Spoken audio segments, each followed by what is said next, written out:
விஜயநகர பேரரசு அமைக்கணுமான்னு நான் கேக்குறேன். இல்ல இதுக்கு என்ன பதில்னா, திருப்பி அமைக்கிறதுலாம் அங்க ஒண்ணும் கிடையாது. இன்னைய வரைக்கும் 700 வருஷமா விஜயநகர பேரரசு தான் ஆண்டுகிட்டு இருக்கு. உங்க தொழில வரவு செலவெல்லாம் கணக்கு போட்டு பார்த்தேன். வியாபாரம் நஷ்டத்துல ஓடும் போல இருக்கு. ஆவணப்படம் எடுத்தாங்க இல்லையா, அதுலயே இவரு உச்சார விடுதிக்கு போயிட்டு கணக்கு எழுதுற மாதிரி காமிப்பாங்க.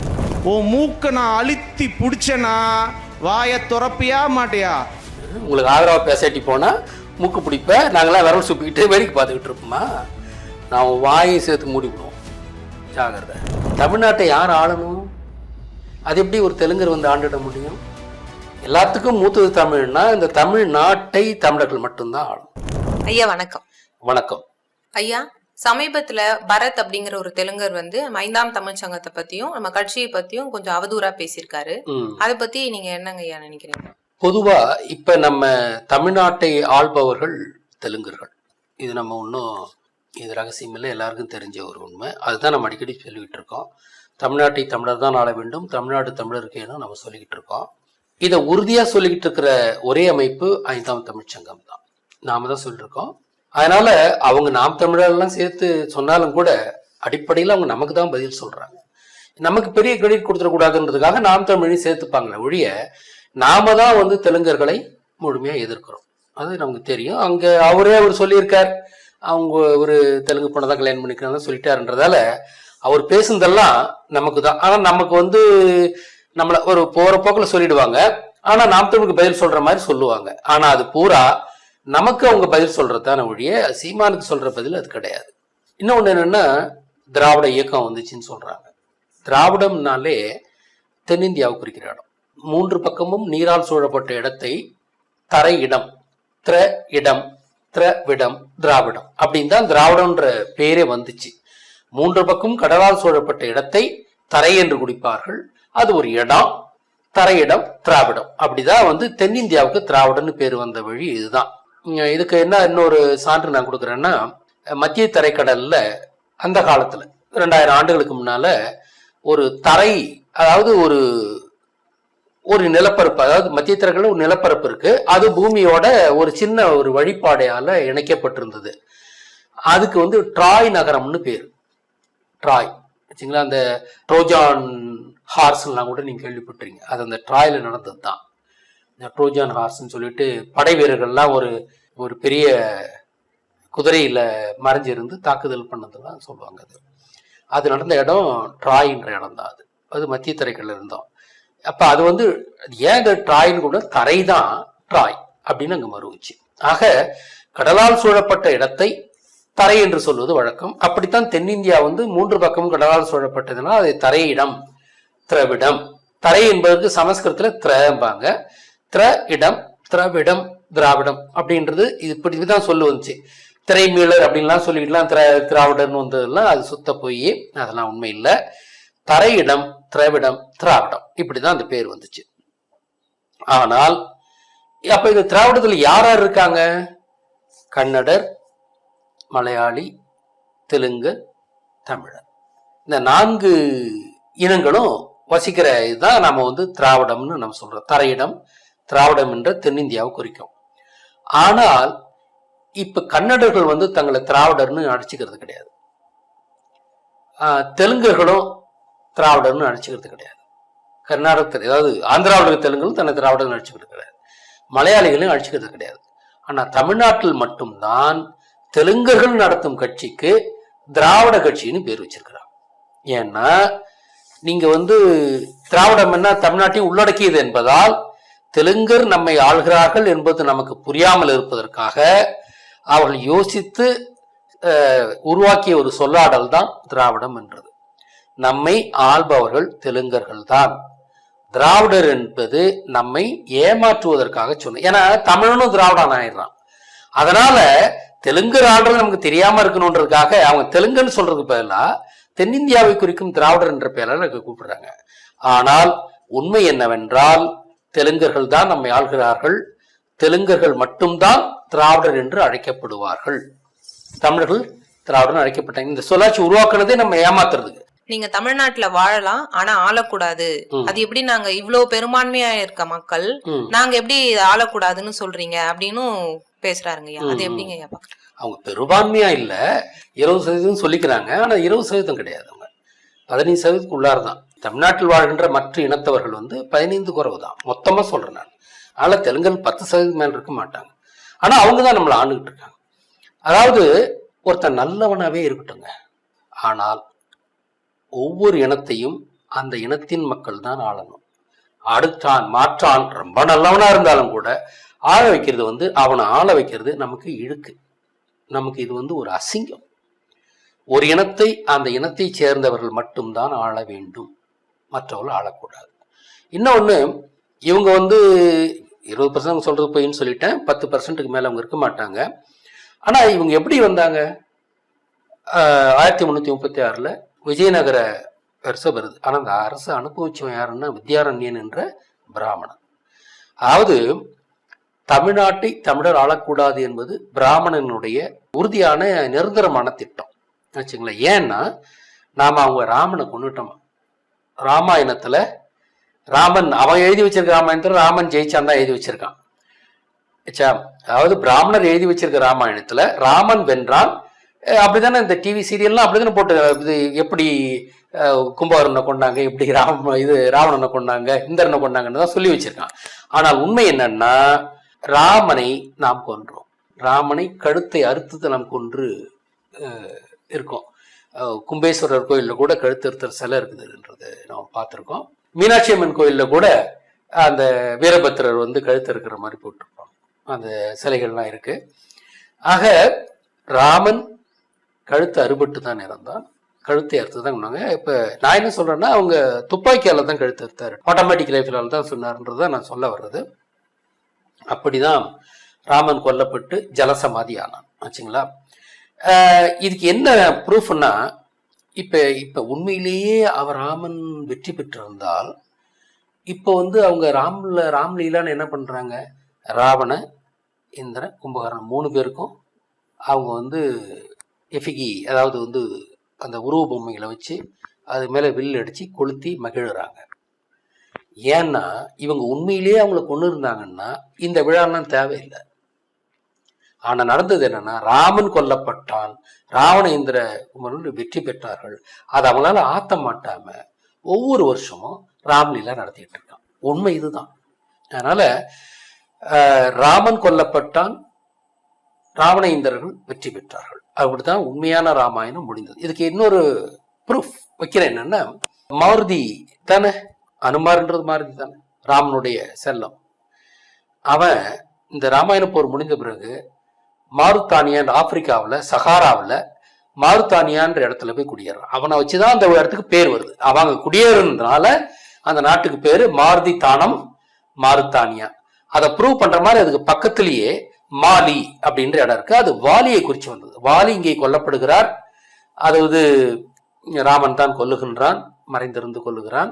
ஆனால் வாலியின் விசுவாசிகளும் அங்க போயிடுறாங்க. ஏன்னா அப்புறம் அவங்க தலைவர் எழுந்துட்டாங்க உடனே அடுத்த தலைவன் யாருன்னா அனுமார் தான். அதனால அவங்க பின்னால அங்க போயிடுறாங்க.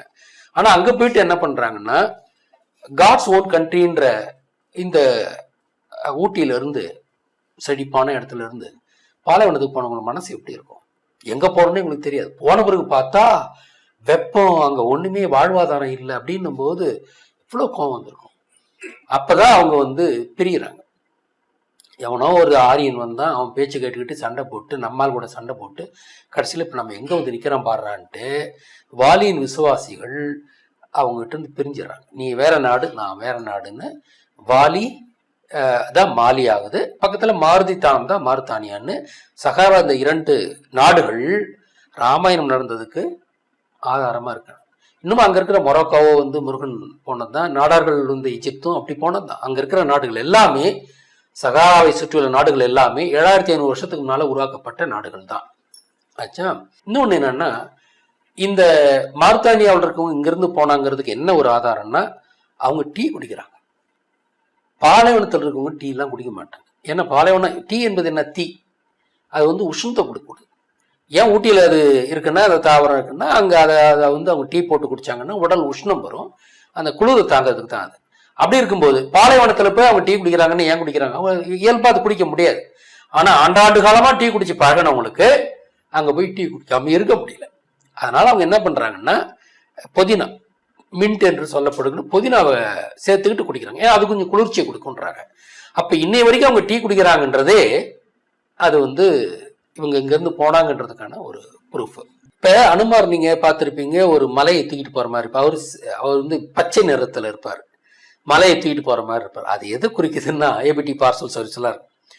அதாவது இந்த மலை மக்களை சகாராவுக்கு கூட்டு போகும்போது அவர் பச்சையான மலை மகளில் போனதால அவர் பச்சையா தீட்டுறாங்க. ஆனால் அனுமாரை செந்தூரமா தீட்டுறாங்களா இல்லையா?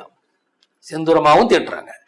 அது என்னன்னா அங்க அவன் போன பிறகு சகாராவினுடைய பாலைவனம் செந்தூர வண்ணம் கொண்டது. அந்த பாலைவனத்தில் அவனை வசித்தான் என்பதை குறிக்கும் விதமாகத்தான் அனுமாருக்கு செந்தூர வண்ணத்தை பூசுகிறார்கள். அப்ப இங்க இருந்து அவன் போனா அப்படின்றதுக்கு அந்த மலையை தூக்கிட்டு போனது ஒன்றும் பறந்தது ஒன்றும் பறந்து போகல. இவங்க கதை கட்டி வச்சிருக்கான்னா கூட இங்க இருந்து அவன் போனான், பச்சையா போறான், அங்க போய் செந்தூர நிலத்துக்கு மாறிடுறான். ஏன்னா அந்த மண்ணு செந்தூர நிலம், போன மண்ணு இங்க பச்சை நிலம். அப்படித்தான் அந்த ரெண்டு விதமா அனுமாரை குறிக்கிறாங்க. இன்னொன்னு அனுமாருக்கு வாகனம்ன்றது ஒட்டகம். அது தமிழ்நாட்டுல அப்படி இல்லை. கர்நாடகா, ஆந்திராவில எல்லாம் ஒட்டகம் தான் வச்சிருக்காங்க.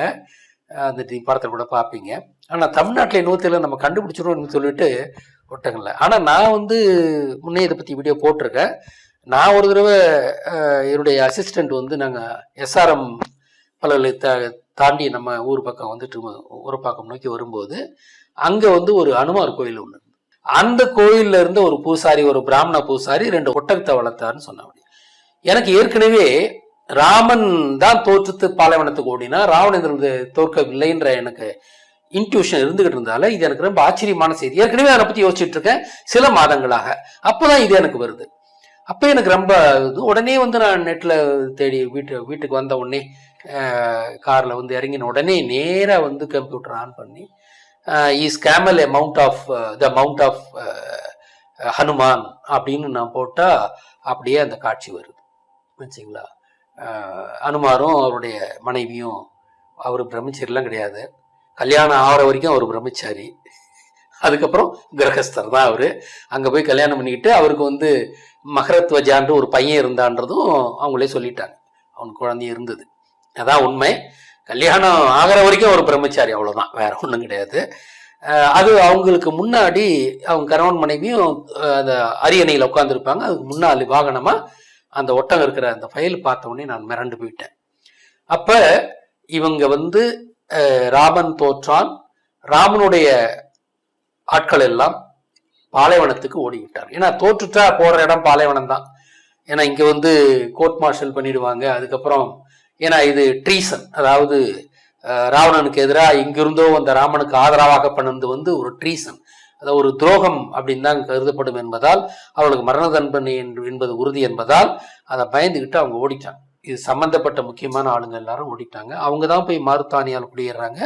அவங்களோட போன மாலியின் விசுவாசிகளுக்கு சண்டை வந்ததால அங்க 2 தேசங்கள் உருவாகின்றன. மாலி மாரித்தானியான்னு. அவங்க அப்புறம் டீ குடிக்கிறது இன்னொரு ப்ரூஃப், இங்க இருந்து போனதால தான் அவங்க டீ குடிக்கிறது விட முடியாமல் குடிச்சிட்டு இருக்காங்கன்னு நம்ம சொல்லிட்டோம். அதாவது இங்க இருந்த அந்த மலை மக்கள், ராமனினுடைய ஆதரவாளர்கள், அவங்க மாரித்தானியாவில் போய் குடியேறாங்க. அது 7500 வருஷத்துக்கு முன்ன. அதன் பிறகு இது யூதர்கள் கானான் தேசத்தை வந்தடைகிறார்கள். அதுக்கப்புறம் ஈஜிப்துக்கு போறாங்க. ஈஜிப்துக்கு போயிட்டு 18th டைனாஸ்டியிலிருந்து யூத டைனாஸ்டி அது மாறிடுது. அதாவது மோசஸை ஒரு பேழையில வச்சு ஆத்து வழியா விட்டு அந்த ராஜாவை தத்தெடுக்க வச்சு, இதெல்லாம் திட்டமிட்ட சதி. இதெல்லாம் இதே நடக்கல. அந்த ராஜாங்கத்தை கைப்பற்றுவதற்கு கத்தியின்றி ரத்தமின்றி ஒரு ராஜாங்கத்தை கைப்பற்றுறது எப்படி? என்னுடைய தேரி என்னன்னா, ஈஜிப்து ராணிக்கு கருத்தரிக்காத அளவுக்கு அங்கிருந்த பணியாளர்கள், யூத பணியாளர்கள் செய்து அவருக்கு கருத்தரிக்காம பார்த்துக்கிட்டு, அதே சமயத்துல பிள்ளை இல்லைன்ற ஒரு சோகத்தை அந்த அம்மாவுக்கு உருவாக்கி, இங்க ஒரு பிள்ளை இருக்கு, இது எடுத்து வழங்கன்னு அப்படி கொண்டு வந்ததுதான் மோசஸ். இது திட்டமிட்ட சதி. ஒரு அரசாங்கத்தையே கைப்பற்றுவது, தனக்குன்னு ஒரு அரசாங்கத்தை கைப்பற்றுகின்ற ஒரு சதிதான். அப்படித்தான் அது நடந்தது. ஆக மோசஸ் கதை சொன்ன மோசஸ்க்கு பிறகு பிற்காலத்துல எகிப்து ஆண்டவன் தான் சாணக்கியன். சாணக்கியன் என்று நம்ம அழைக்கப்படுறோம். அது சாணினக்கியன் சாணக்கியன்றது வந்து வராக அவதாரமா காமிக்கிறது வந்து சாணக்கியன் ஆட்சி காலத்தில் அவனுக்கு இந்த வரலாறு ஓரளவுக்கு தெரியுன்றதால அந்த நான் இன்னொன்று சொல்லிடணும். இங்கிருந்து மாருதி தானே போனார். அது மாறு மூறு மௌரியர்கள்னு வரும். இப்போ இங்கிருந்து போன மாருதிகள் தான் இதுல மாருத்தானியால மூர்கள் என்று அழைக்கப்பட்டார்கள். மாலி மாருத்தானியாவில் அவங்க மூர்கள் என்று அழைக்கப்பட்டார்கள். அந்த மூர்களைத்தான் சாணக்கியன் அழைத்து வந்து டெல்லி அரசாங்கத்தை அவங்க கைப்பற்றாங்க. அது வந்து நந்த வம்சத்தை முறித்தவர்கள். இப்ப இந்த மௌரியர்கள் தான். இப்ப அதை நடத்தி காட்டினவன் யாரு? சாணக்கியன். லயன்ஸ் கிங் படத்துல வந்தது, ஒரு பன்றியோட சிங்கத்தை கூட்டு வரும், பன்றி தான் கூட்டு வரும். இது அப்படியே வரலாறு சொல்றது. அந்த பன்றின்றது யாருன்னா இந்த சாணக்கியனை குறிக்கும் ஆச்சுங்களா. அந்த சிங்கம்ன்றது மௌரியரை குறிக்குதுங்க. அது பிராமணரை குறிக்கணும், ஆனா இங்க வந்து அந்த மௌரியரை குறிக்கணும். ஏன்னா அவங்களுக்கு தானே ஆளா இருந்தா, அதனால மௌரியரை குறிக்கணும். சிங்கிறது மாதிரி லைன் கிங் படத்துல வந்ததே இந்த வரலாறு தான் சொல்றாங்க அவங்க. இப்ப அவன் தான் கூட்டு வரான். இங்கிருந்து ராமாயண போரின் போது வெளியேறிய அந்த மாருதியின் மக்கள், மாறு மூறு அந்த மக்கள் சாணக்கியன் காலத்தில் அங்கே இருந்து, சாணக்கியன் வந்து எகிப்துல இருந்தவன் தான், அவன் அங்கிருந்தா இங்க வர்றான். அவன் வந்து இந்த மக்களுடைய பூர்வீகத்தை தெரிந்து கொண்டு திருப்பியும் இந்திய அரசாங்கத்தை கட்டுப்படுத்த வேண்டும் என்ற நோக்கத்தில் அவர்களை அழைத்து கொண்டு, அந்த மூர்களை அழைத்து கொண்டு டெல்லி ஆட்சியை அவன் கைப்பற்றுகிறான். அவன் யார்கிட்ட கைப்பற்றான்? நந்தர்கள் இருந்து கைப்பற்றான் ஆச்சுங்களா. அப்ப வந்து அந்த மூர்கள் தான் மௌரியர் என்று அழைக்கப்பட்டனர். புத்தம் பௌத்தம் மூரு மௌர். அப்ப அந்த மூர்கள் தான் மௌரிய பேரரசுன்றது அதுதான் ஆச்சுங்களா. அவங்க தெரியும், அந்த லீனேஜ் எல்லாம் அவங்களுக்கு தெரியும். அந்த வம்சாவளியில வந்தவர் தான் என்.டி. ராமாராவ்ன்ற தெலுங்கு தேசத்தினுடைய சீஃப் மினிஸ்டரா இருந்தவர். அது நந்தமுரி டி ராமாராவ். அவர் பேரே பார்த்தீங்கன்னா நந்தமுரி டி ராமாராவ். அவர் அந்த மௌரிய வம்சத்தை சேர்ந்தவர் தான். நந்த வம்சத்தை முறித்தவர்கள், அதான் அதுக்கு டைட்டில். இது ப்ரூஃப். அப்ப இவர் இந்த தெலுங்கா, அவங்க மௌரியர் தான் தெலுங்கர்களாக மாறியிருக்காருன்றதுக்கு இது ஒரு ப்ரூஃப். இப்ப அந்த விதத்துலதான் மீண்டும் இங்கே வந்து அதே தெலுங்கர்களை வைத்து நம்மை அரசாள வைக்கிறான் பிராமணன். பொதுவா பிராமணனுக்கு தமிழர் பிடிக்காது. ஏன்னா அதுக்கு பல காரணங்கள் இருக்கலாம். அது உலகத்தில் அவனை பொறுத்தவரை 2 இனங்கள் தான் இருக்கிற, ஒன்னு யூதன், ஒன்னு தமிழன். யூதர் அல்லாத அத்தனை பேரையும் அவன் தமிழாதான் கருதுறான். நீங்க வெள்ளக்காரனா இருந்தாலும் சரி அவன் தமிழன் தான். அப்படித்தான் யூதனை பொறுத்தவரை நினைக்கிறான். நாம தான் மெயின், நம்முடைய அடுத்த இதுதான். அதுவும் உண்மைதான் அது வச்சுங்களா. அப்ப இந்த 2 இனம்ன்றான். அப்ப நம்ம மேல அவனுக்கு வந்து ஆத்திரம் இருக்கு, நாம வந்து விளங்கக்கூடாதுன்ட்டு. அதனால தமிழ்நாட்டை தமிழர்கள் ஆளக்கூடாது. அது நிரந்தரமான ஒரு உறுதியான நிரந்தரமான ஒரு தீர்வா அவன் வச்சிருக்கான். யாரு? பிராமணன் வச்சிருக்கான். அதனாலதான் இப்ப தொடர்ந்து வந்து இப்ப அப்ப வந்து மூர்னு அந்த மௌரியர் கொண்டு வந்தது, அவங்கள திருப்பி கொண்டு வந்து இங்க தெலுங்கர்கள்ன்றது தான் நம்ம ப்ரூவ் பண்ணிட்டோம். அவங்களுக்கு வந்து நாயுடுன்றது பேர் கூட தமிழர்கள் மீது நாய்களாக ஏவி விடப்பட்டவர்கள். அவன் ஆளுங்களே எப்படி இழிவுபடுத்துறான் பாருங்க. அவனுக்கு துணை போனவங்க தான் இவங்க. ஆனா அவங்களை எப்படி இங்க வச்சு பாக்குறான்? நாய் விடு. தமிழர்கள் மீது நாய்களாக ஏவி விடப்பட்டவர்கள் தான் நாயுடுகள். இதுக்கு இன்னொன்னு என்னன்னா, இவனுக்கு இப்ப நாயர் சமூகம் உங்களுக்கு தெரியும். நாயர் சமூகத்தை வந்து கெடுத்தவன் இவனு தான். அவங்க அந்த வீட்டுல போவாங்க, அப்படியே இவனுக்கு அந்த வீட்டுகளில் முழு உரிமை இருக்கும். அந்த மக்களுக்கும், அந்த மலைவாழ் மக்களுக்கும் பிராமணனுக்கும் இணைந்து உருவான ஒரு குடி தான் நாயர் குடி. ஆனா அவங்களை எப்படி இவன் கூப்பிடுறான்? நாயன்னு கூப்பிடுறான். நாயர், அதுல கொஞ்சம் மரியாதையா நாயன், நாயர். இங்க வந்து நாயுடு. அப்ப அவங்களுக்கு துணை போனவங்களையே அவன் இடிவா தான் நிறுத்துறான். அது அவங்களுடைய இயல்பு. யாரையும் மதிக்க மாட்டாங்க. தெலுங்கு சமுதாய பெண்கள் அப்படின்னாலே அவங்கள ரொம்ப கொச்சையா இழிவா அப்படின்லாம் ஒருத்தர் பேசியிருந்தார். அதுல அந்த 5ஆம் தமிழ்ச்சங்கம் பாண்டியராஜன்றது ஒரு வித்தியாசமான பைத்தியம். இந்த குறிப்பிட்ட இந்த சமுதாயத்துல பிறந்த பெண்கள், இங்க வீட்டு பெண்கள், அவங்களுடைய கேரக்டர் வந்து சரியில்லை. நான் நிறைய இடத்துல கேள்விப்பட்டிருக்கேன். இது ஒரு பெரிய மனுஷன், ஒரு 70 வயசு இந்த உலகத்துல பார்த்தவர். மேடம், ஒழுக்கம் இன்மை வந்து எங்க எப்படி வேணா இருக்கலாம். அதுக்கு ஒரு சமுதாயம் தான் இந்த சமுதாயம் வந்து ஒழுக்கம் கெட்ட சமுதாயம்னு சொல்றதுக்கு யாருக்கும் உரிமை கிடையாது. அது தனிப்பட்ட ஒரு பெண்ணுடைய ஒழுக்கம், தனிப்பட்ட நபரினுடைய ஒழுக்கம். அதை போயிட்டு இவங்க வந்துட்டு ஒரு ஒட்டுமொத்த சமுதாயத்தை சொல்லி பேசுறப்போ நாங்க போய் கம்ப்ளைண்ட் கொடுத்தோம். எந்த அரசாங்கமும் எந்த ஸ்டெப்பும் எடுக்கல. அவரை சட்டப்படி கைது பண்ணி உள்ள வச்சிருக்கோம். ஐயா இதுலயே நீங்க வந்து அவங்க தெலுங்கர் பெண்களை தவறா பேசுறீங்க அப்படின்னு சொல்லி அவங்க சொல்றாங்க. அது எப்படிங்க ஐயா? அதாவது நான் வெங்காய ராமசாமி பத்தி, இந்த பெரியார்ன்ற வார்த்தையை நான் பயன்படுத்த மாட்டேன், வெங்காய ராமசாமியை பத்தி ஒரு 7 விடயங்கள் வெளியிட்டிருக்கோம். நாம இன்டர்வியூ கொடுத்து தான் வெளியிட்டிருக்கோம். வெங்காய ராமசாமி பத்தி பேசும்போது அவன் தனது இளமை காலத்தில் விபச்சார விடுதி நடத்தினான். அதை வந்து நம்ம அது ப்ரூஃப் இருக்கு, ஏன்னா அவங்க சினிமாவிலே காமிச்சிருக்காங்க. நீங்க வாசிங்க.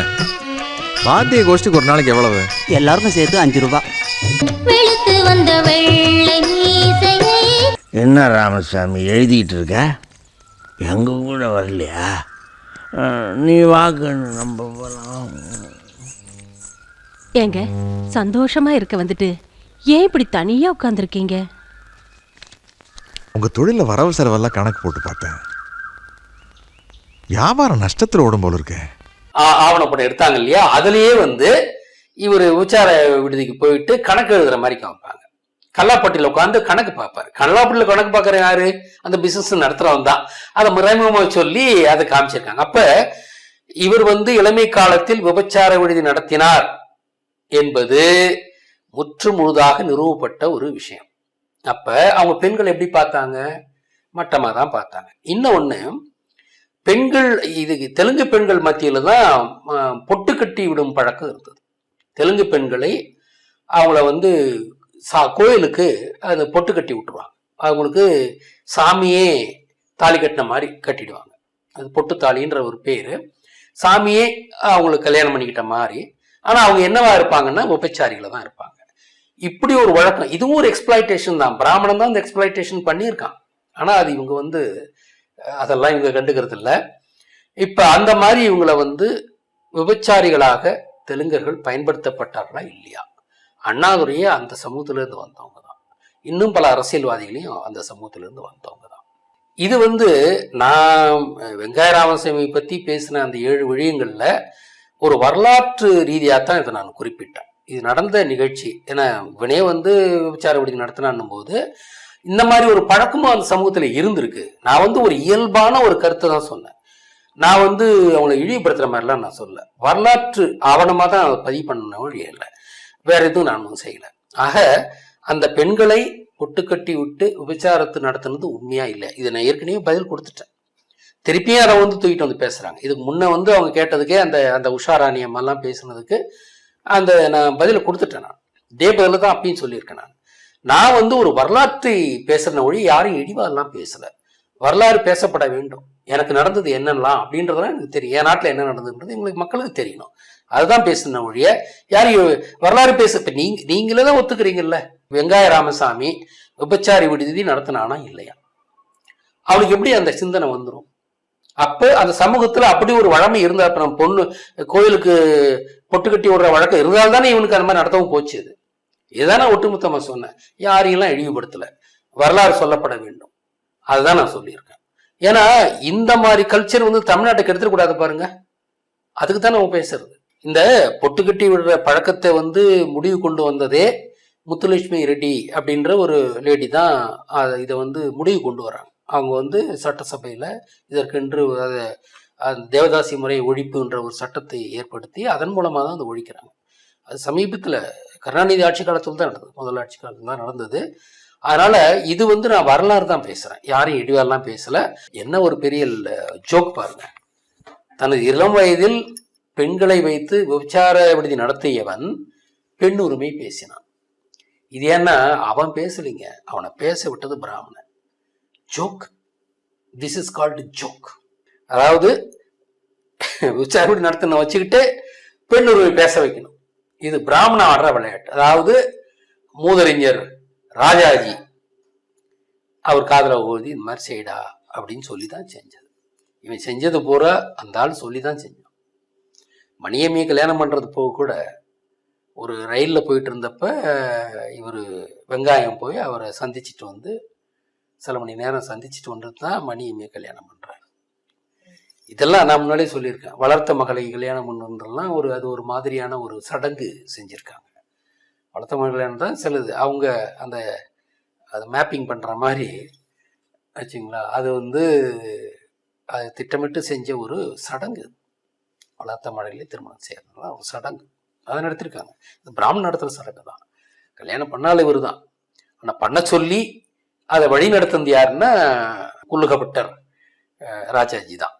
ஐயா அதுலயே அவர் நாங்க வாள் எடுக்கட்டுமா, விஜயநகர பேரரசு நாங்க வாள் எடுத்த நாங்க திருப்பி விஜயநகர பேரரசு அமைக்கணுமா அப்படின்னு கேக்குறாருங்க. வாள் தான் நாங்க விஜயநகர பேரரசு திரும்ப விஜயநகர பேரரசு அமைக்கணுமான்னு நான் கேக்குறேன். இல்ல இதுக்கு என்ன பதில்னா, திருப்பி அமைக்கிறதுலாம் அங்க ஒண்ணும் கிடையாது. இன்னைய வரைக்கும் 700 வருஷமா விஜயநகர பேரரசு தான் ஆண்டுகிட்டு இருக்கு. இன்னைக்கு நம்ம ஆள்ற ஸ்டாலின் யாரு? தெலுங்கர் தானே. இது 700 வருஷமா தமிழ்நாட்டை விஜயநகர பேரரசனுடைய அவங்க வம்சாவளிகள் தான் ஆண்டுகிட்டு இருக்கிறாங்க. புதுசா நீ ஆள வேண்டியது இல்லை. இப்ப நாங்க தான் அதுக்கு ஆக்ஷன் எடுக்கணும். உங்க ஆட்சியை முடிவு பண்ணிட்டு தமிழர்களாகிய நாங்கள் ஆட்சியை பிடிக்கணும். விஜயநகர பேரரசன் தம்பி, பரத் தம்பி, இன்னைய வரைக்கும் நீங்க தான் எங்களை ஆண்டுகிட்டு இருக்கிறீங்க. ஆச்சா, என்ன ஒன்றும் வளர்றீங்க, நீங்க என்ன பேசணும்னு தெரியாம பேசிட்டு இருக்கீங்க. இன்னைய வரைக்கும் நீங்க தானே ஆட்சி பண்ணிட்டு இருக்கீங்க. விஜயநகர பேரரசனுடைய அவங்களுடைய வம்சாவளியில் தானே இவரு ஸ்டாலின், அவர் தானே ஆண்டுகிட்டு இருக்காங்க. முன்ன கருணாநிதி ஆண்டாரு, இப்ப ஸ்டாலின், அடுத்தது உதயநிதி அதை ஆள போறாரு, அதுக்கப்புறம் இன்பநிதி அதை ஆள போறாருன்னு அப்படி போயிட்டு இருக்கு. ஆச்சா, மக்களாட்சியில மன்னராட்சியா நடந்துகிட்டு இருக்குதுங்க. அதனால நீங்க தான் இன்னைய வரைக்கும் ஆண்டுகிட்டு இருக்கீங்க. இதை மாத்தணும்னு தான் நாங்க கிளம்புறோம். மாத்துவோம். இவரு 700 வருஷமா நம்மளை ஆண்ட தெலுங்கர்களை பத்தி இவர் பேசுறாரு. ஆனா நாம யாருன்னு இவருக்கு தெரியுமா? சேர பாண்டிய சோழர்கள் ஆண்ட நாடு தான் தமிழ்நாடு. அதை வரிசைப்படி பார்த்தா முதல் சேரன் சிவன் 20,000 வருஷத்துக்கு முன்னால இருந்து அவர் ஆட்சி பண்ணார். 10 அதாவது சேரர்கள் ஆட்சி தான் இருந்தது. அதுக்கப்புறம் முருகன் தான் முதல் பாண்டியன். 10,000 ஆண்டுகள் அன்னையிலிருந்து இப்போ வரைக்குமே பாண்டியர்கள் பற்றி பேசுகிறோம். பாண்டியர்கள் ஆட்சி இருந்தது. சோழர்கள் ஆட்சி 4,000 வருஷத்துலேருந்து விஷ்ணு தான் முதல் சோழன். அதுக்கப்புறம் 4,000 வருஷம் இவ்வளோ இருந்திருக்கு எங்களுக்கு. ஆச்சுங்களா. இவர் என்னமோ 700 வருஷத்தை பற்றி பேசிட்டு இருக்காரு. உலகத்தின் மூத்த குடி தமிழ் குடி தான். இவரே சொல்லிட்டாரு, தமிழ்ல இருந்து தான் வந்துச்சு தெலுங்கு, தமிழ்ல இருந்து தாண்டா தெலுங்கு வந்துச்சு அப்படின்னு. அப்படித்தான் உங்களால பேச முடியும். அப்படின்ற போது தமிழ்நாட்டை யார் ஆளணும்? அது எப்படி ஒரு தெலுங்கர் ஆண்டுட முடியும்? எல்லாத்துக்கும் மூத்தது தமிழ்னா இந்த தமிழ்நாட்டை தமிழர்கள் மட்டும்தான் ஆளும். ஒரு தேசத்தை மாற்றான் ஆழ்வது அந்த தேசத்துக்கு இழுக்கு. அவன் நல்லவனா இருந்தா கூட, ஆட்சியாளன் மிக நல்லவனாக உத்தவனாக இருந்தாலும் கூட, மாற்றான் ஒரு வேற்றின ஒருவன் இன்னொரு இனத்தை ஆள்வது என்பது அந்த இனத்திற்கு ஒரு இழுக்கு. அது நடக்கவே நடக்கூடாது. ஆச்சுங்களா. மாற்றம் ஆளும்போது என்ன பண்ணுவாங்கன்னா, ரகசியமா எவ்வளவோ இருக்கு, ராஜ ரகசியங்கள் இருக்கு, எவ்வளவோ இருக்கு, அவங்களதான் வளப்படுத்திப்பாங்க. அப்படிதான் நீங்க நடந்துகிட்டு இருக்கு. தெலுங்குன்றத இதை விட்டுட்டு திராவிடன்ற அடையாளத்தில் இருக்கிறாங்க. திராவிடன்னா தமிழையும் சேர்த்து குறிக்கிற ஒரு இதா கொண்டு வந்தது. ஆனால் இப்ப என்னன்னா, திராவிடன் என்றால் தெலுங்கன் தான். அப்ப நீங்க திராவிட ஆட்சி நடக்கலன்னு சொல்லாதீங்க, தெலுங்கரின் ஆட்சி நடக்கிறது. இதுல இருந்து நாம் விடுபட வேண்டும். தமிழ்களே விழித்தெழுங்கள் அப்படின்றத நாம் பேச வேண்டியது. சமீபத்தில் மார்வாடிகளை வெளியேற்றணும்னு ஆந்திராவில் ஒரு பிரச்சனை தெரியும் நினைக்கிறேன் இல்லைங்களா. மார்வாடிகள் நிறைய இவங்க பிசினஸ் எல்லாம் அவங்க பாதிக்கிறாங்கன்னு சொல்லிட்டு மார்வாடிகள் ஆந்திரா விட்டு வெளியேற போகணும்னு ஒரு சொன்னாங்க இல்லையா. அதே தான் நாங்களும் சொல்கிறோம். நீங்கள் எங்களை அவனாவது பிஸ்னஸை பிடிச்சிருக்கான் அவங்ககிட்ட. தெலுங்கானாவையும் ஆந்திராவையும் ஆள்றது தெலுங்கர்கள் தான். அவங்களுக்கு 2 ஸ்டேட் இருக்குது தெலுங்கர்களுக்கு. தமிழ்நாடு தமிழ் இருக்கிற ஒரே ஒரு ஸ்டேட்டு. அங்கே கூட நீங்கள் தான் ஆட்சி பண்ணிட்டு இருக்கிறீங்க. இது எந்த விதத்தில் நியாயம்? இது எப்படி இப்படி நடக்குது? ஏன்னா இதுக்கு பிராமணன் தோண போகிறான். ஏன்னா தமிழ்நாட்டை தமிழ் ஆளக்கூடாதுன்றது அவன் வச்சுக்கிட்டு அவனுடைய உதவியால் நீங்கள் எங்களை ஆண்டுகிட்டு இருக்கிறீங்க. ஆனால் நான் என்ன சொல்கிறேன், நீங்கள் விளங்கிக்கிங்கன்றோம். இதை புரிஞ்சுங்க. எங்கள் மனசில் எவ்வளோ வேகோடம் இருக்குன்னு தெரிஞ்சுங்க. நாங்கள் சொந்த மண்ணிலே அடிமையாக வாழ்ந்துகிட்டு இருக்கோம். நீங்கள் பிராமணோட ஏஜென்ட்டாக எங்களை ஆண்டுகிட்டு இருக்கிறீங்க. அவனுடைய சூழ்ச்சியினுடைய விளைவு தான் நீங்கள். அதை புரிஞ்சுங்க. விலகிடுங்க. நாங்களும் எங்களுடைய வேலையை பார்ப்போம். எங்களுக்கு தமிழ்நாட்டில் தமிழாட்சி கொண்டு வரதான் எங்களுடைய அடிப்படை. இது 5ஆம் தமிழ் சங்கம் அதற்காகத்தான் வேலை செய்கிறது. அதற்காகத்தான். ஏன்னா எல்லாருக்கும் நான் 5ஆம் தமிழ் சங்கத்தை ஆரம்பிக்கும் போது பார்த்தீங்கன்னா தமிழர்கிட்ட ஜாதி சங்கங்கள்லாம் இருந்தது, தமிழருக்குன்னு ஒரு அமைப்பே இல்லை. இப்போ திராவிட இயக்கம் இருந்தது இல்லையா, திராவிட இயக்கம் இருக்கு, ஆரியர்களுக்கு வந்து எத்தனையோ இயக்கம் வச்சுருக்காங்க, பஜ்ரதங்கள், அப்புறம் ஆர்எஸ்எஸ், ஏகப்பட்டது வச்சுருக்கிறாங்க அவங்க. ஆனால் தமிழனுக்கென்று ஒரு இனவியல் அமைப்பு இல்லைன்றது, அது இதை பார்த்துட்டு தான் 5ஆம் தமிழ் சங்கத்தையே நான் ஆரம்பித்தேன் நான், ஆச்சுங்களா. அதனால் நமக்கு வந்து தமிழ்நாட்டை தமிழர் தான் ஆள வேண்டும், தமிழ்நாடு தமிழருக்கே. இன்னும் ஒன்றும் கேட்குறேன், தெலுங்கு மக்கள்கிட்ட நான் கேட்குறேன், உங்களுக்கு 2 ஸ்டேட் இருக்கு. தமிழர் உலகின் மூத்த குடி, எங்களுக்கு ஒரே ஒரு ஸ்டேட்டு தான் இருக்கு. அதுலேயும் நீங்கள் வந்துட்டீங்க, அதையும் நீங்கள் ஆட்சி பண்ணிட்டு இருக்கீங்க. எந்த விதத்தில் இது சரி? நீங்களே நினச்சி பாருங்கள், உங்கள் மனசாட்சியை தொட்டு கேட்டு பாருங்கள் நீங்கள். அதனால் நான் என்ன சொல்கிறேன், நீங்கள் இங்கே இருக்கிறதால தானே உங்களை வச்சு ஆள வைக்கிறான் பிராமணனை பொறுத்த வரைக்கும் தமிழ்நாட்டை தமிழ் ஆளக்கூடாதியா? அப்போ இன்னொரு ஜாதி இருந்தால் தானே பண்ண முடியும். அதுக்குத்தான் வித்யாரண்யே உங்களை வச்சு எங்களை கொண்டு வந்தாங்க. தமிழ்நாட்டே பிராமணன் என்னைக்கே தமிழ்நாட்டை அடிமையாக இருக்குன்றான், உங்களை வச்சுக்கிட்டு தான் அந்த அடிமைத்தனத்தை பண்ணுறான். அப்போ உங்களுக்குமே அதில் ஒரு பங்கு இருக்குது. அதனால் உங்களுக்கு நியாயம் இருந்ததுன்னா தயவு செய்து வெளியேறி விடுங்கள். தமிழ்நாடு தமிழருக்கே. தெலுங்கர்கள் தமிழ்நாட்டை விட்டு வெளியேற வேண்டும் என்பதுதான் 5ஆம் தமிழ் சங்கத்தினுடைய அடிப்படை ஒரு வேண்டுகோள், ஆச்சுங்களா. வெளியேறி விடுங்கள். இடங்களை எல்லாம் பிடிச்சிக்கிட்டீங்க. அதாவது என்னன்னா, இப்போ இது காளஹஸ்தி, திருப்பதி, நெல்லூர், இதெல்லாம் தமிழ்நாட்டோட சேர்ந்துருக்க வேண்டியது. நெல்லூருக்கு பேரே நெல்லூர், வட்லூர் இல்லை. வட்லுன்றது தான் தெலுங்கு பேர், நெல்லுக்கு வட்லுன்னு பேர். அது வட்லூர் இல்லை, அது நெல்லூர். அப்போ அதெல்லாம் ஏதோ இங்கேருந்து இப்போ இந்த ஆள் சொல்கிறான், இங்கேருந்து எங்கே போனோமா, நம்ம வணிகம் பண்ண போனோமா, அங்கே தங்கிட்டோமா. அடே முண்டோம், இந்தியாவே ஒரு காலத்தில் தமிழ்நாடாக இருந்ததுரா. நீங்கள் தான் எங்களுடைய இது எல்லைகளை எல்லாம் நெருக்கிட்டீங்க, முடிஞ்ச வரைக்கும் குறைச்சிட்ருக்கீங்க. ஏன்னா அது பிராமணனுடைய ஏற்பாடு, அவனுக்கு கூட போயிட்டு இங்கே வந்துட்டீங்க. நெல்லூர்ன்ற பேரே அது தமிழ்நாட்டினுடைய ஒரு அங்கம். சித்தூர்ன்றது மட்டும்தான் தமிழ்நாடு தான். அங்கே திருப்பதி யார் கோயில்? அது எங்கள் கோயில், அது முருகன் கோயில். அதுதான் வந்து விஷ்ணு கோயிலாக மாற்றி வச்சு. அது விஷ்ணுன்னு பார்த்தாலும் அவன் தமிழன் தாயா. எல்லா கடவுளும் தமிழ் கடவுள் தான். 1ஆம் தமிழ் சங்கத்தை தாபித்த சிவனும் ஒரு தமிழன். 2ஆம் தமிழ் சங்கத்தை தாபித்த முருகன் 10,000 ஆண்டுகளுக்கு முன்பு தமிழன்.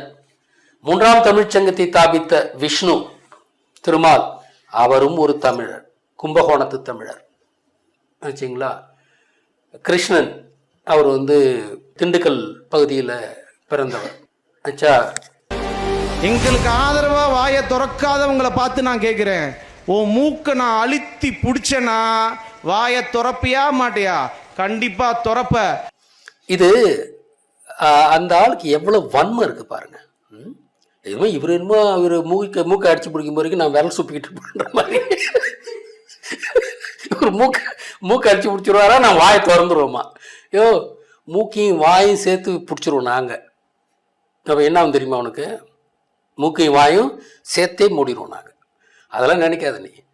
உங்களுக்கு ஆதரவாக பேசாட்டி போனால் மூக்கு பிடிப்ப, நாங்களாம் விரல் சுப்பிக்கிட்டு வேடிக்கை பார்த்துக்கிட்டு இருப்போமா? நான் வாயும் சேர்த்து மூடிவிடுவோம். ஜாகிரதை. இந்த மாதிரிலாம் வீம்பு பேசிக்கிட்டுலாம் அங்கே வராதிங்க, ஆச்சா. நீங்கள் யாருன்னு எங்களுக்கு தெரியும், நாங்கள் யாருன்னு எங்களுக்கு தெரியும். அதாவது இவர் பேசுனது பார்த்தீங்கன்னா ஏதோ ஒரு பதட்டத்தில் தான் பேசுகிறார், பதட்டம். ஏன்னா தெரியுது இங்கே வந்து ஒரு தமிழருக்கான ஒரு அரசியல் முகிழும்போது தெலுங்கர்களுக்கு பிரச்சனை வரும். ஏன்னா நீங்கள் ஆண்டுகிட்டு இருக்கிறீங்க, அதை இனிமேல் இவங்களால் செய்ய முடியாது அப்படின்றதால அவங்களுக்கு ஒரு அச்சம் வருது. அந்த பதட்டத்தில் தான் அவர் பேசுகிறாரு. இதெல்லாம் ஒரு காமெடி தான். நாம் வந்து நம்ம வேலையை ஒழுங்காக பார்க்கணும். தமிழ்நாட்டை தமிழர் ஆள்வது தான் நம்முடைய இமீடியட் கோல். அதை நோக்கி அனைத்து தமிழரும் முன்னேற வேண்டும்.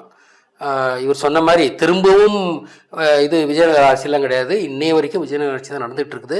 இந்த ஆட்சியை முடிவு கொண்டு வந்து தமிழ்நாட்டை தமிழர் ஆள்வது தான் நம்முடைய அடிப்படையான ஒரு நாம் உறுதி இருக்கணும். தமிழ்நாட்டை தமிழர் ஆள வேண்டும் என்று உறுதி போல்வோம். வருகின்ற தேர்தலிலே நாம் ஆட்சி அமைப்பதற்கான அனைத்து வேலை திட்டங்களையும் மேற்கொள்வோம். 2026 இன்னும் சில மாதங்களில் தேர்தல் வர இருக்கிறது. அதில் நாம் கடுமையாக இந்த முறை நாம் என்ன பேசப் போகிறோம் என்றால், நம்மை ஆள்பவர்கள் தெலுங்கர்கள் என்ற உண்மையை பட்டவர்த்தனமாக பேச வேண்டும்.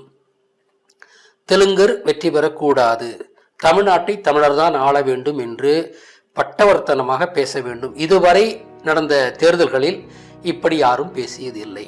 இனிமேல் இந்த உண்மையை பகிரங்கமாக பேசி நம்மை தெலுங்கர் ஆள்கிறார்கள், சொந்த மண்ணிலேயே தமிழர்கள் அடிமையாக வாழ்கிறார்கள் என்பதை உறுதியாக மேடைகளிலே பேசி மக்களுக்கு விழிப்புணர்ச்சி ஏற்படுத்த வேண்டும்.